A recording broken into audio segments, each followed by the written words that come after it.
18 জুলাই রাজ্যে প্রধানমন্ত্রী Dumdum central jail মাঠে প্রধানমন্ত্রীর জনসভা ইতিমধ্যেই প্রস্তুতি শুরু করে দিয়েছে বঙ্গ বিজেপি। 18 জুলাই রাজ্যে আসছেন প্রধানমন্ত্রী নরেন্দ্র মোদী। দমদম সেন্ট্রাল জেল মাঠে প্রধানমন্ত্রীর জনসভার ডিটেল আপডেট দেবে আমার সঙ্গে রয়েছে পারাদীপ।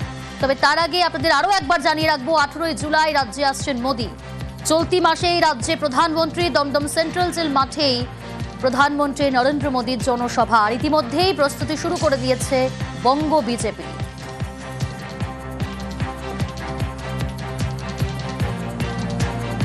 আঠারোই জুলাই রাজ্যে মোদী দমদম সেন্ট্রাল জেল মাঠে প্রধানমন্ত্রীর জনসভা ইতিমধ্যেই প্রস্তুতি শুরু করেছে বঙ্গ বিজেপি। চলতি মাসেই রাজ্যে প্রধানমন্ত্রী নরেন্দ্র মোদী জনসভা করবেন। তিনি দমদম সেন্ট্রাল জেল মাঠে হবে জনসভা। ইতিমধ্যেই প্রস্তুতি শুরু করেছে বঙ্গ বিজেপি। পারাদীপ রয়েছে আমার সঙ্গে, আরো ডিটেল আপনাদের জানাবে পারাদীপ। পারাদীপ, কি কর্মসূচি থাকছে 18 জুলাই রাজ্যে আসছেন প্রধানমন্ত্রী নরেন্দ্র মোদী?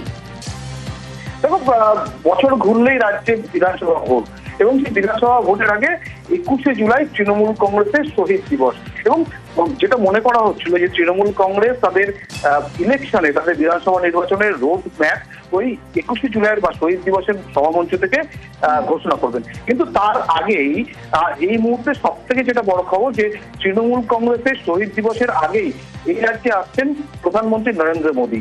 এর আগে তিনি উত্তরবঙ্গ সফরে এসেছেন, কিন্তু তখনই তার দক্ষিণবঙ্গ সফরের দিনক্ষণ নিয়ে একটা জল্পনা চলছিল।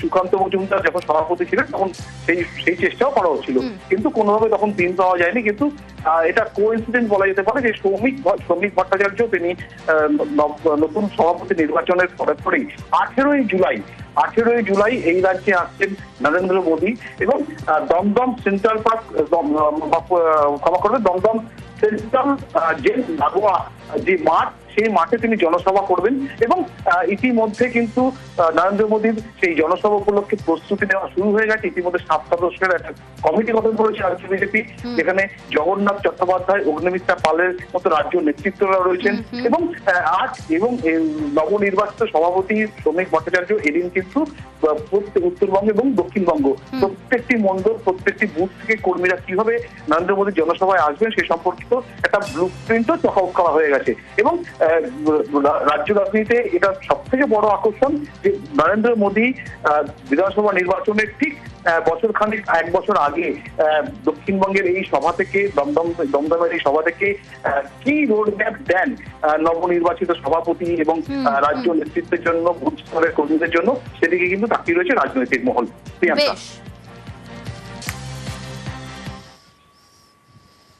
শ্রমিকের অভিষেকে দিলীপ ব্রাত্য, আমন্ত্রণ না পাওয়ায় অভিমানী দিলীপ ঘোষ।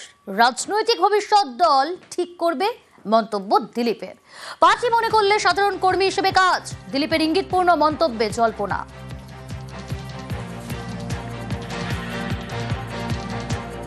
পার্টি ঠিক করবে, কার ভবিষ্যৎ কে ঠিক করতে পারে সে তো লেখা আছে ভগবানের খাতাতে। আমাকে ভারতীয় জনতা পার্টি নিয়ে এসে তার জায়গা দিয়েছে পার্টিতে। আমি রাজনীতি করতে নিজের থেকে আসিনি, আমার সেটা কোনোদিন করিও নি। পার্টি চেয়েছে, আমি একজন কর্মী হিসাবে পার্টিতে এসেছি। পার্টি আমাকে সাধারণ সম্পাদক রাজ্যে বানিয়েছে, সভাপতি দুবার বানিয়েছে, আমাকে এমএলএ বানিয়েছে, এমপি বানিয়ে টিকিট দিয়েছে। আমি কোনোদিন কিছু চাইনি পার্টির কাছে। এমনকি আজকে পার্টি আমাকে যে গাড়ি দিয়েছে আমি ব্যবহার করছি বা সিকিউরিটি, সেটাও আমি কোনোদিন চাইতে যাইনি। ঘটনা পরিপ্রেক্ষিতে পার্টির প্রয়োজন মনে হচ্ছে। পার্টির যদি মনে হয় আমি সাধারণ কর্মী হিসাবে কাজ করব, তো আমি যেরকম করবো। আগে কোনো পদ নেই। পার্টি যেখানে আমি ডাকে সেখানে আমি যাই, যেখানে ডাকে না সেখানে যাই না। এটাকে আমি পার্টির সিস্টেম মনে করি।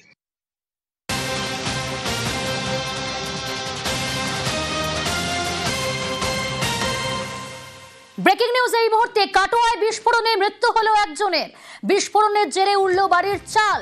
বিস্ফোরণে ভেঙে পড়েছে বাড়ির পাঁচিল। ঘটনাস্থলে একজনের মৃত্যু, আহত আরো একজন। কিন্তু কি কারণে, কিভাবে বিস্ফোরণ, কি জানা যাচ্ছে আরো ডিটেল জানাবো আপনাদের। তবে জানাচ্ছি তার আগে কাটোয়ায় বিস্ফোরণে মৃত্যু একজনের। বিস্ফোরণের জেরে উড়ল বাড়ির চাল। বিস্ফোরণে ভেঙে পড়েছে বাড়ির পাঁচিল। ঘটনাস্থলেই একজনের মৃত্যু হয়েছে, আরো একজন আহত। এই খবর সামনে আসছে ইতিমধ্যেই। পরপর দুবার বিস্ফোরণ বলেই দাবি করছেন স্থানীয় বাসিন্দারা। বোমা বাঁধার সময় বিস্ফোরণ বলে অনুমান। কাটোয়ায় বিস্ফোরণে মৃত্যু এক, বিস্ফোরণের জেরে উড়ল বাড়ির চাল, বিস্ফোরণে ভেঙে পড়েছে বাড়ির পাঁচিল। ঘটনাস্থলে একজনের মৃত্যু হয়েছে, আহত হয়েছেন আরো একজন।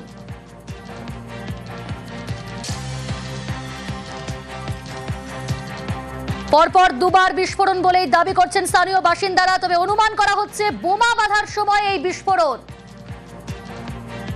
কাটোয়ায় বিস্ফোরণ, মৃত্যু হয়েছে একজনের। বিস্ফোরণের জেরেই উড়ল বাড়ির চাল, সে ছবি আপনাদের দেখাচ্ছি। ইতিমধ্যেই পুলিশ আধিকারিকরা সেখানে পৌঁছেছেন। নির্দিষ্ট ঠিক কি কারণ, কিভাবে বিস্ফোরণ, আরো ডিটেল জানাবো আপনাদের। তবে তার আগে যে ছবি আপনাদের দেখাচ্ছি, ইতিমধ্যে একজন আহত হয়েছেন, একজনের মৃত্যু হয়েছে।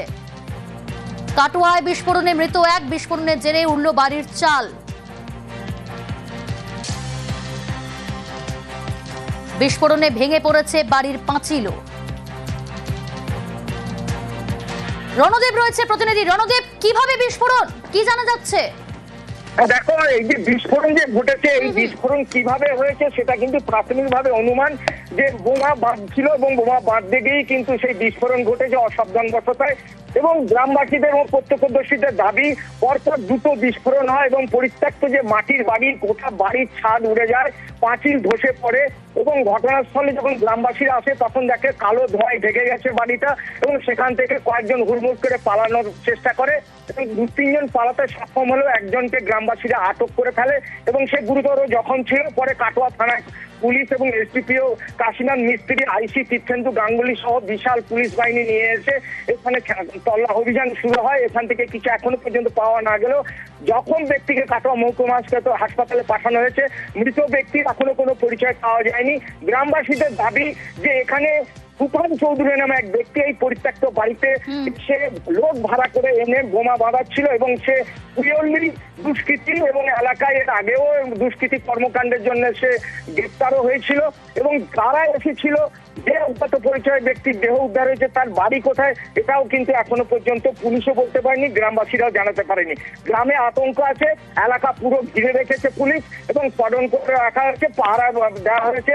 কাটোয়া থানার পক্ষ থেকে জানানো হচ্ছে যে বম স্কোয়াডকে খবর দেওয়া হয়েছে, বম স্কোয়াড কাল সকালে এসে দেখবে ভিতরে কোনো বোমার মশলা আছে কিনা।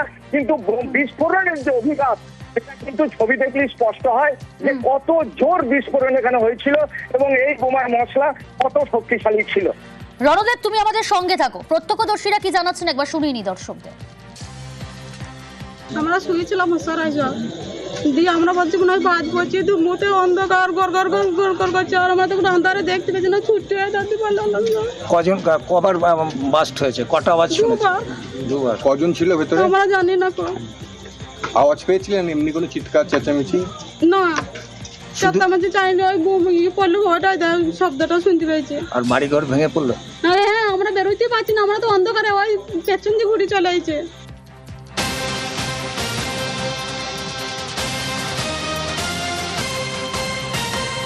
রণদেব রয়েছে আমার সঙ্গে। রণদেব, পুলিশ কি জানাচ্ছে, বোমা বাঁধার সময় কি বিস্ফোরণ? যেমনটা প্রত্যক্ষদর্শীরা জানালেন যে পরপর তারা আওয়াজ পেয়েছেন, দুবার বিস্ফোরণের আওয়াজ পেয়েছেন তারা। হ্যাঁ, দেখো, পুলিশের প্রাথমিক যে অনুমান এখানে বোমা বাঁধা হচ্ছিল এবং সেই বোমা বাঁধতে গিয়েই কিন্তু বিস্ফোরণের ঘটনা ঘটেছে এবং পুলিশ পরিষ্কার নিশ্চিত হয়েছে যে এই যে যারা বোমা বাঁধছিল তারা এখানকার মানুষ নয়, তারা বাইরের দুষ্কৃতী এবং তারা ভাড়া করে এনেছিল। গ্রামেরই একটি ছেলে তুফান চৌধুরী, সে কিন্তু মারা গেছে এবং আরেকজন যে জখম হয়েছে তার কিন্তু আরেকজন যে মারা গেছে তার কিন্তু এখনো পরিচয় পাওয়া যায়নি। তুফান চৌধুরী যে জখম হয়েছে তার কিন্তু পরিচয় পাওয়া গেছে, সে কিন্তু দুষ্কৃতী এবং এই গ্রামেরই বাসিন্দা, নাজুয়া গ্রামের বাসিন্দা এবং এর আগেও সে এখানে এই অপকর্ম এবং অপরাধমূলক কাজ করার জন্য সে পুলিশে গ্রেপ্তার হয়েছিল, জেলও খেটেছিল।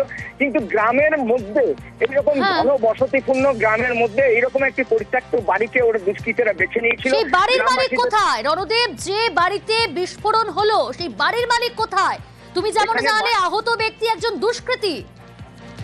একদম, আহত ব্যক্তিও দুষ্কৃতী, নিহত ব্যক্তিরাও দুষ্কৃতী এবং তারা বাইরে ভাড়া করা।